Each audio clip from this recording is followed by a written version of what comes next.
হাসপাতালে রোগীদের হয়রানি বন্ধে সেনাবাহিনীর অভিযানে দালাল আটক। চাঁদপুর জেলার বিভিন্ন উপজেলা থেকে চিকিৎসা নিতে আসা অসহায় রোগীদের জিম্মি করে দালাল চক্ররা দীর্ঘদিন যাবৎ হয়রানি করে আসছে। হাসপাতালের সামনে বিভিন্ন ডায়াগনস্টিক সেন্টারের রোগীদের বিভিন্ন টেস্ট করানোর নামে মোটা অঙ্কের টাকা হাতিয়ে নিচ্ছে। সামাজিক যোগাযোগ মাধ্যম দালালদের হয়রানির ঘটনা প্রচার হওয়ার পর সেনাবাহিনীর সরকারি জেনারেল হাসপাতালের দালাল নির্মূলে অভিযান চালায়। এ সময় সাদা পোশাকে সেনাবাহিনীর সদস্যরা সরকারি জেনারেল হাসপাতালে ঘিরে রেখে দালালদের হাতে নাতে ধরে ফেলে। পরবর্তীতে চাঁদপুর আর্মি ক্যাম্পের অপারেশনাল অফিসার লেফটেন্যান্ট জাবিদের নেতৃত্বে যৌথ বাহিনী সদর হাসপাতালের ভিতরে টিকিট কাউন্টারের সামনে থেকে 8 জনকে ধরে ফেলে। পরবর্তীতে যাচাই বাছাইয়ের পর 6 জনকে মুচলেকা দিয়ে ছেড়ে দিয়ে 2 জনকে আটক করে রাখে।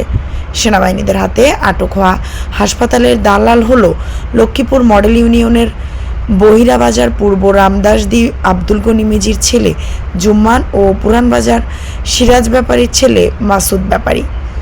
হাসপাতালে আসা সাধারণ রোগীরা অভিযোগ করে বলেন, টিকিট কাউন্টারের সামনে টিকিট করতে এসে রোগীদের দালাল চক্ররা ডাক্তার দেখানোর নাম করে ডায়াগনস্টিক সেন্টারে নিয়ে যায়।